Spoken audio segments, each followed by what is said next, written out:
Bismillahirrahmanirrahim. Assalamualaikum warahmatullahi wabarakatuh. Alhamdulillahirrabbilalamin. Hari ini kita masih dapat bertemu pada pembelajaran meskipun masih dalam jaringan. Tetapi semoga tidak menyurutkan semangat kita untuk terus belajar dan menambah wawasan. Untuk pertemuan ini, kita akan melanjutkan pembahasan mengenai dasar penanganan bahan hasil pertanian dengan materi baru yaitu identifikasi model dan peralatan pemanenan. Untuk materi pokoknya terdiri dari prinsip pemanenan, faktor-faktor pemanenan, cara pemanenan, dan peralatan panen. Seperti yang kita ketahui bahwa Indonesia itu merupakan negara yang kaya akan sumber daya alam seperti sayuran, buah-buahan, serealia, kacang-kacangan, umbi-umbian, dan hasil lautnya. Setiap komoditas hasil pertanian dan perikanan ini mempunyai perannya masing-masing dan sangat penting untuk masyarakat. Karena ketika masyarakat membutuhkan sumber karbohidrat, itu dapat diperoleh dengan cara mengonsumsi jagung, umbi-umbian, dan ketika membutuhkan sumber protein, itu dapat diperoleh dengan mengonsumsi hasil laut. Sedangkan untuk memenuhi kebutuhan asupan vitamin serta mineral, itu dapat diperoleh dengan mengonsumsi buah-buahan dan sayuran. Karena pentingnya komoditas hasil pertanian dan perikanan ini membuat setiap komoditas itu perlu diperhatikan, dan saat proses pemanenan juga dilakukan dengan kegiatan-kegiatan yang tidak merugikan. Kegiatan-kegiatan ini terdiri dari penentuan waktu panen, penanganan pasca panen, dan tentunya menggunakan peralatan-peralatan yang aman untuk komoditas. Sebelum melanjutkan ke pembahasan yang lebih jauh, kita mulai dari prinsip pemanenan. Prinsip pemanenan itu sendiri merupakan suatu kegiatan mengumpulkan komoditas dari lahan penanaman atau dari kebun pada tingkat kematangan yang tepat dengan kerusakan yang minimal serta dilakukan secepat mungkin dan biaya yang rendah. Kemudian, ada beberapa faktor-faktor pemanenan karena pelaksanaan panen itu tidak dapat dilakukan begitu saja. Seperti yang kita ketahui tadi, bahwa panen ini merupakan awal dari pengolahan hasil pertanian menjadi suatu produk atau dikonsumsi secara langsung. Sehingga ada 3 faktor yang penting yang akan mempengaruhi proses pemanenan. Yang pertama adalah waktu penentuan panen, kemudian penanganan pasca panennya, dan kondisi lingkungan ketika akan panen. Mari kita bahas satu persatu setiap faktor-faktor pemanenan. Yang pertama, untuk waktu pemanenan ini terdiri dari 4 metode. Untuk metode pertama yaitu metode visual. Metode visual ini dilakukan dengan melihat warna kulit, ukuran buah, bentuk buah, dan perubahan-perubahan pada bagian tanaman yang menunjukkan bahwa komoditas ini siap untuk dipanen. Kemudian ada metode fisik. Untuk metode fisik ini dilakukan dengan cara meraba atau memegang buah terutama ketika sudah mulai lunak atau masih keras. Selanjutnya ada metode komputasi. Untuk metode komputasi ini dilakukan dengan menghitung umur tanaman sejak mulai tanam sampai pada masa seharusnya sudah dapat dipanen dengan perhitungan waktu yang tepat. Dan yang terakhir ada metode kimia. Untuk metode kimia ini dilakukan dengan melakukan pengukuran atau analisis kandungan senyawa yang ada di dalam komoditas. Misalnya kadar air, kadar gula, kadar asam, kadar pati, dan lain-lain. Faktor kedua yaitu penanganan pasca panennya. Penanganan pasca panennya ini prinsipnya adalah memperkecil kerusakan pada komoditas atau pada bahan. Dilakukan dengan beberapa perlakuan. Dan faktor yang ketiga adalah kondisi lingkungan. Untuk kondisi lingkungan ini terdiri dari faktor cuaca, faktor suhu, lingkungan, dan kondisi tanah. Karena setiap komoditas itu ketika akan dipanen tentunya memiliki kondisi lingkungan yang berbeda-beda yang harus kita perhatikan. Nah, di sini kita akan membahas penanganan pasca panen lebih mendalam.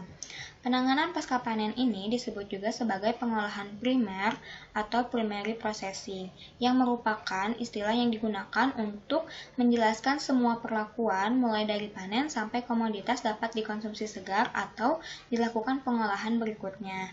Untuk penanganan pasca panen ini terdiri dari beberapa perlakuan. Yang pertama adalah pengeringan. Pengeringan biasanya dilakukan dengan tujuan untuk mengurangi kadar air bahan agar bisa disimpan dalam waktu yang lama.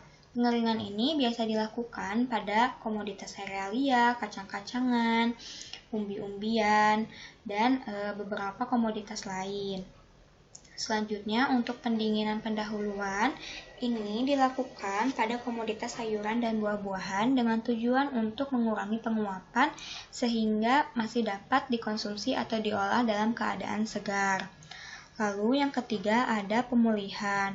Untuk pemulihan atau curing ini dilakukan pada komoditas jenis umbi-umbian yang biasanya dilakukan dengan cara pengeringan selama 1-2 jam di bawah terik matahari.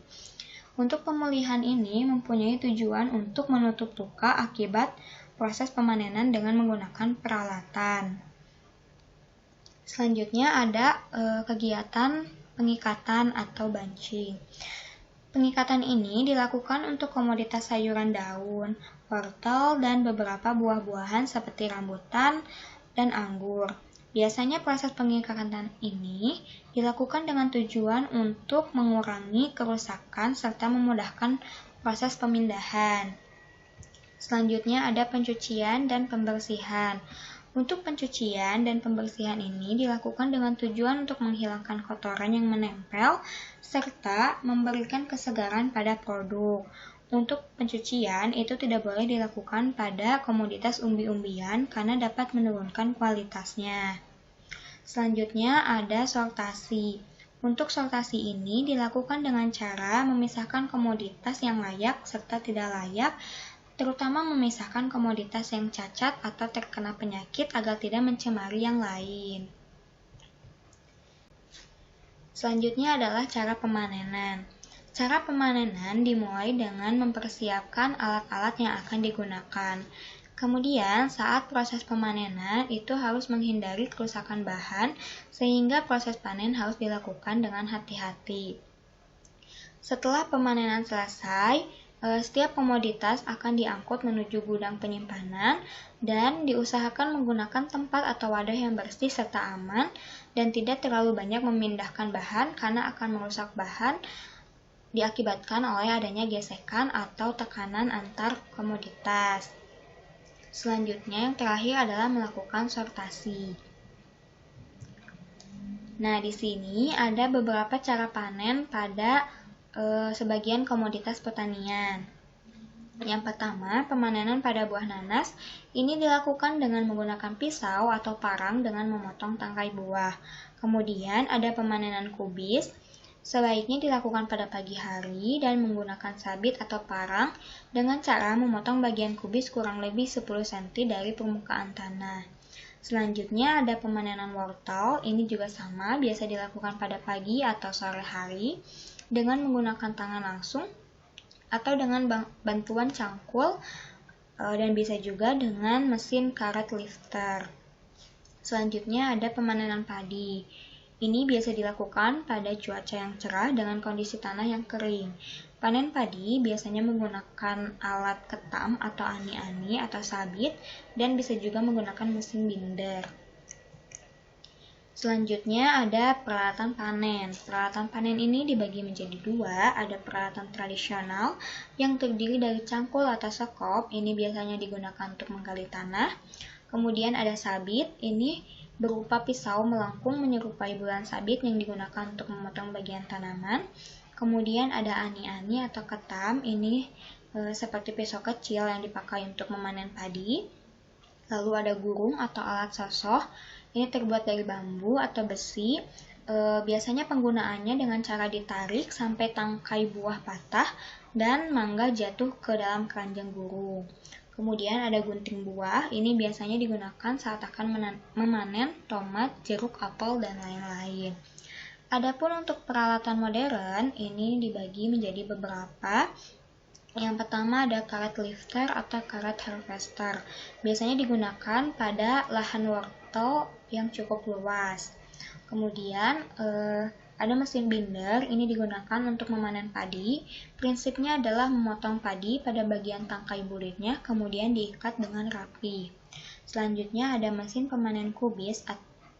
Ini biasanya prinsipnya adalah menarik kubis dari tanaman menggunakan pemotong yang disebut kontra twin auger, yang kemudian dipotong sebatas daun terluar dan kemudian dialirkan ke kontainer menggunakan konveyor berjalan. Dan selanjutnya ada mesin pemanen umbi.